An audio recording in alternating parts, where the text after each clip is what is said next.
Hello everyone, welcome to Ali study circle. Hope आप सब ठीक होंगे, मज़े में होंगे। और जैसा कि मैंने आपको कल ही एक वीडियो अपलोड करके बता दिया था, जो हमारी हेल्थ की पोस्ट हैं उन पे जो लिटिगेंट्स हैं वो कहाँ चले गए हैं, वो सुप्रीम कोर्ट चले गए हैं। तो कुछ बच्चों ने नीचे कमेंट्स करके इस केस की डिटेल्स देने के लिए बोला था कि इस केस की क्या डायरी नंबर वगैरह है, या इस केस की क्या डिटेल है, आगे क्या होने वाला है।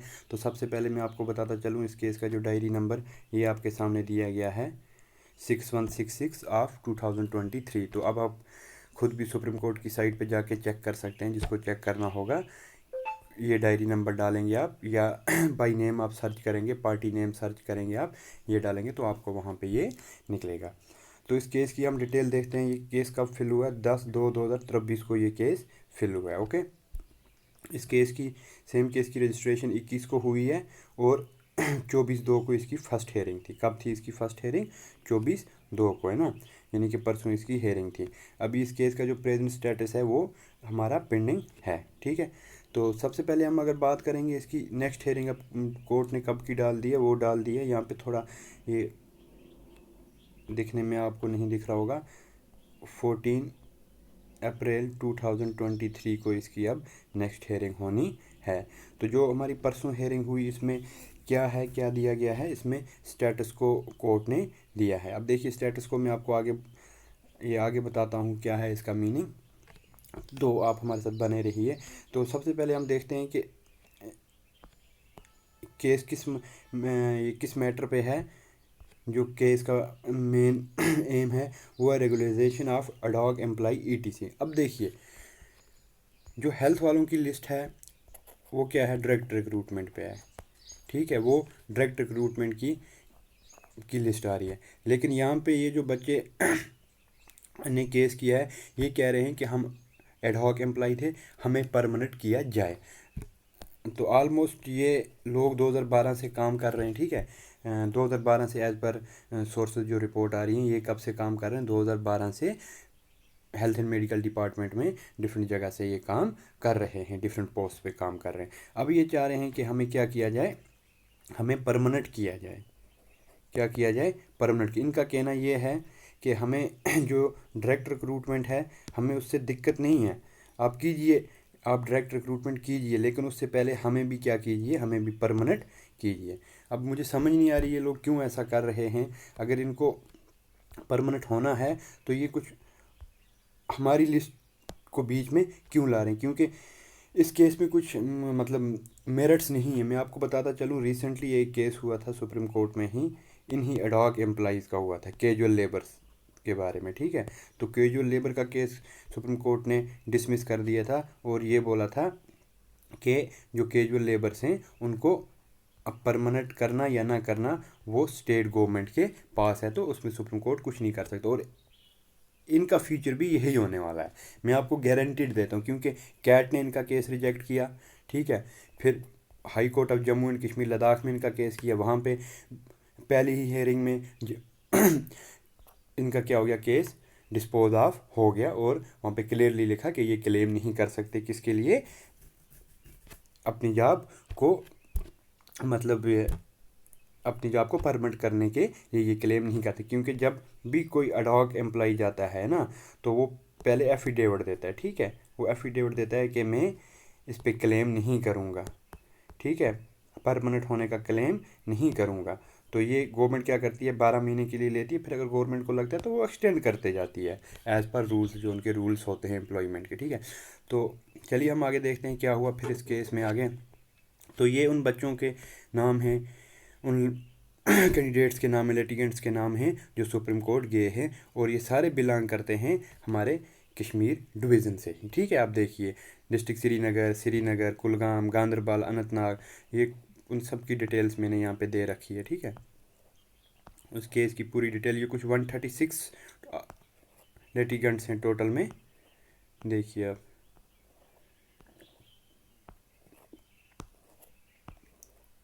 119, 120, 136, सब के सब ये कहाँ के हैं? ये हैं हमारे कश्मीर डिवीज़न के बच्चे। ये जो लिटिगेंट्स हैं ये कहाँ के हैं? कश्मीर डिवीज़न के। अब देखिए, इसमें जम्मू डिवीज़न का कोई भी लिटिगेंट नहीं है, सब के सब कश्मीर डिवीज़न के हैं, ठीक है। अब चलिए, अगर ये कश्मीर डिवीज़न के हैं, लेकिन जो जो बच्चे जम्मू डिवीज़न से की सिलेक्शन हुई है, जम्मू डिवीज़न के लिए हुई है बेसिकली, जैसे जिसमें जीएमसी हमारी आती है, यहाँ पे जीएमसी जम्मू की कुछ पोस्ट हैं, डिफरेंट पोस्ट हैं, है ना, जम्मू डिवीज़न की कुछ पोस्ट हैं, और इसी तरह से हमारे बाकी डिस्ट्रिक्ट्स की स्टाफ नर्स की हर डिस्ट्रिक्ट में पोस्ट है, एएनएम MPIW की पोस्ट है ना। तो मुझे ये बात समझ नहीं आ रही, ये बच्चे, चलो इनका कश्मीर डिवीज़न की मेडिकल कॉलेज के साथ लड़ाई झगड़ा है ना, लेकिन अब जम्मू डिवीज़न वालों की क्या गलती है, ठीक है, उनकी क्या गलती है, उन्होंने क्या किया है। तो अब इन 136 की वजह से सब लड़के पिस रहे हैं, जम्मू डिवीज़न के भी कश्मीर डिवीज़न के भी। ऑलमोस्ट ये एग्ज़ाम अगस्त 2021 में हुआ था, ठीक है, तो 1.5 साल तो इनको हो चुका है। होगा कुछ भी नहीं, बस ये आप लोगों का टाइम वेस्ट कर रहे हैं, खुद का भी टाइम वेस्ट कर रहे हैं, आपका भी टाइम वेस्ट कर रहे हैं। इस केस करने से इनको, अगर इनमें से कोई लिटिगेंट मेरी ये वीडियो देख रहा है, अगर मैं उसको एक सलाह देना चाहता हूँ, ठीक है, आप कोर्ट गए, अच्छी बात है, आपका राइट है, हम आपको रोक नहीं रहे, लेकिन ये जो आप कोर्टों में टाइम वेस्ट कर रहे हो अपना भी दूसरों भी, उससे अच्छा था ना कि आप कहीं पे बैठ के अच्छे से प्रिपेयर करते। इतने सारे एग्ज़ाम्स JK SSB कंडक्ट करा रहा है, और अगर आप में हौसला था, हिम्मत होती, तो आप एग्ज़ाम क्वालिफाई करते, ठीक है। आप में हिम्मत नहीं थी, इसलिए आपका एग्ज़ाम क्वालिफाई नहीं हुआ, इसलिए आप लोग अब डर रहे हो। तो मे भी मेरी बात आपको बुरी लगे, लेकिन ये कड़वी सच्चाई है। अगर आप में पोटेंशियल होता, आपने एग्ज़ाम क्वालिफाई किया होता। अगर फॉर एग्जांपल ये जो 136 लड़के हैं, इनमें से 20 लड़कों का एग्ज़ाम क्वालिफाई हुआ होता, तो 20 लड़के कोर्ट जाते क्या, नहीं जाते। यही बात है। अब आप लोगों में नहीं थी हिम्मत, आप लोगों ने एग्ज़ाम क्वालिफाई नहीं किया है, इसलिए आप ये सब कर रहे हो। होना तो कुछ नहीं है, होना तो कुछ नहीं, क्योंकि आपकी इसमें मेरिट्स ही नहीं है, आप वो चीज़ मांग रहे हो जो पॉसिबल ही नहीं है। तो बाकी बच्चे जो पिस रहे हैं, मुझे उनका दुख हो रहा है। आपका राइट था, आप कोर्ट गए, उसके लिए सॉरी। मैं थोड़ा सा मतलब यहाँ पे जज्बाती हो रहा हूँ, तो चलिए देखते हैं क्या होगा। आप लोग पहले भी हारे हो, फिर भी हारोगे आगे भी। तो अब आते हैं जो कोर्ट का ऑर्डर था परसों का, क्या था वो, ये यहाँ पे कोर्ट की जो प्रोसीडिंग हुई है 24/2 को, आप देख सकते हैं सामने स्क्रीन पे, 24/2 को कोर्ट की प्रोसीडिंग हुई।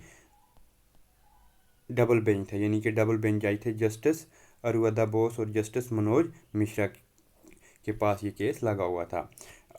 ये जो है, ये पटिशनर्स के एडवोकेट्स हैं, है ना, 1 2 3 4 5 6 7 8 9 एडवोकेट्स इन्होंने किए हुए हैं, ठीक है, मतलब पूरी फर्म ही इन्होंने इस केस में जोड़ दी है।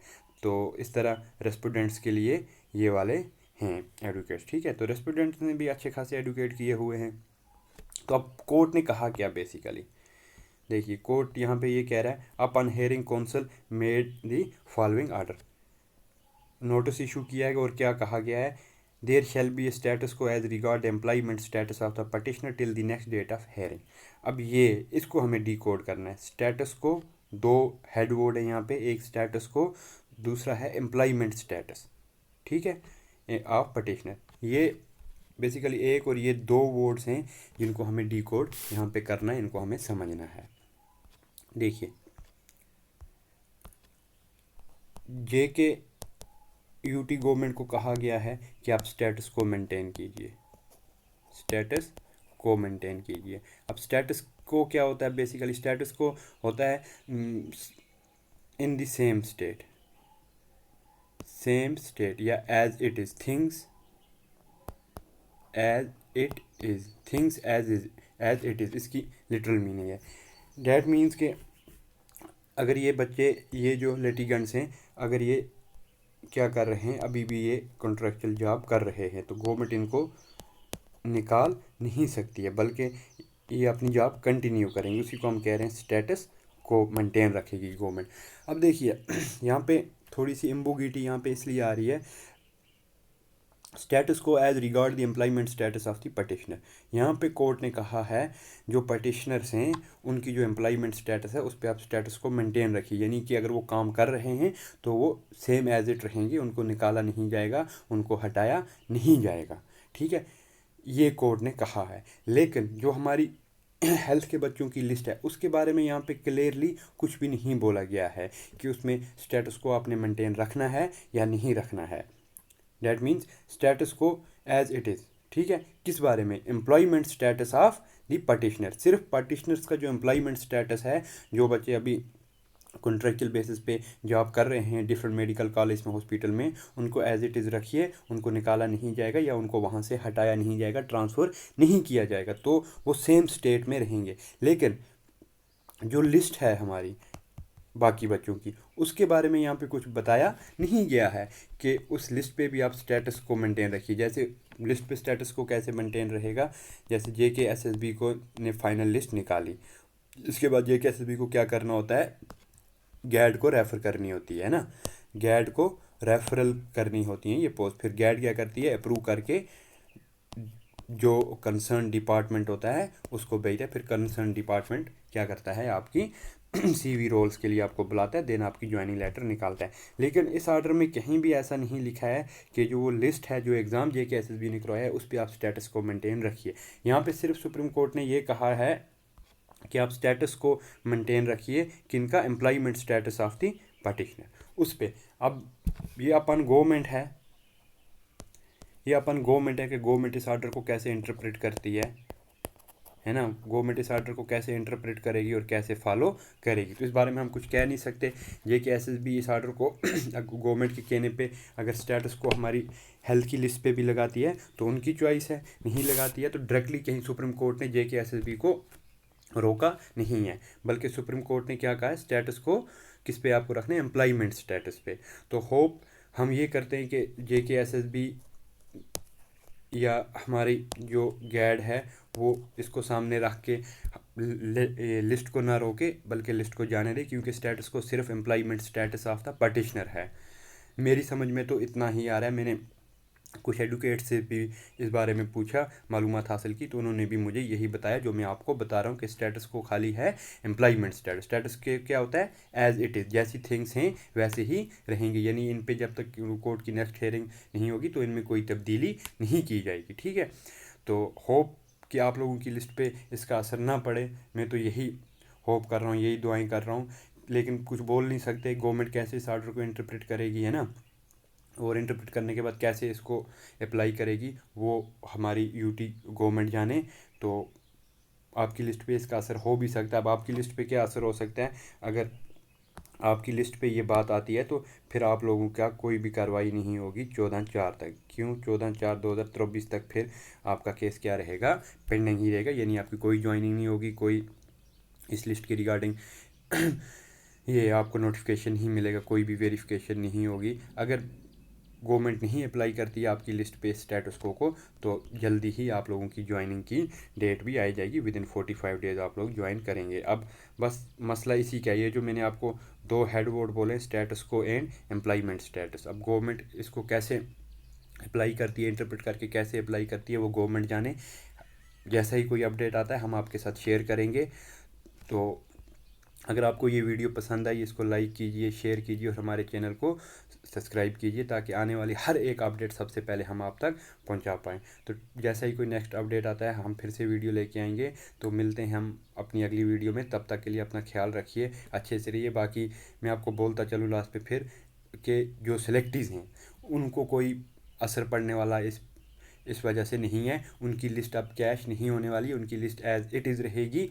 अलबत्ता थोड़ा सा आपको टाइम लग सकता है, आपको वेट करना पड़ सकता है। जहाँ आपने 1.5 साल वेट किया, 1-2 महीने अगर आप और वेट कर लेंगे तो कोई बड़ी बात नहीं है। लेकिन हाँ, मुझे पता है प्रॉब्लम होती है वेट करने में, तो कोई बात नहीं, अगर आपको वेट भी करना पड़ेगा तो वो ज़्यादा बड़ा इशू नहीं है। लेकिन आपकी लिस्ट में आपको 100% एश्योरिटी के साथ कह सकता हूँ आपकी लिस्ट कैंसिल नहीं होगी। आप जो सिलेक्टेड हैं आप ज्वाइन करेंगे, 1-2 महीने लेट ही सही, लेकिन आप ही ज्वाइन करेंगे, ये आपको मैं 100% श्योरिटी के साथ आपको मैं बोल रहा हूँ। तो ठीक है, चलिए मिलते हैं हम अपने अगले अपडेट में। जैसे ही कोई अपडेट आता है तो इस वीडियो को लाइक कीजिए, शेयर कीजिए और हमारे चैनल को सब्सक्राइब भी ज़रूर कीजिए। ठीक है, मिलते हैं हम अगली क्लास में। Till then take care, bye bye, खुदा हाफिज़।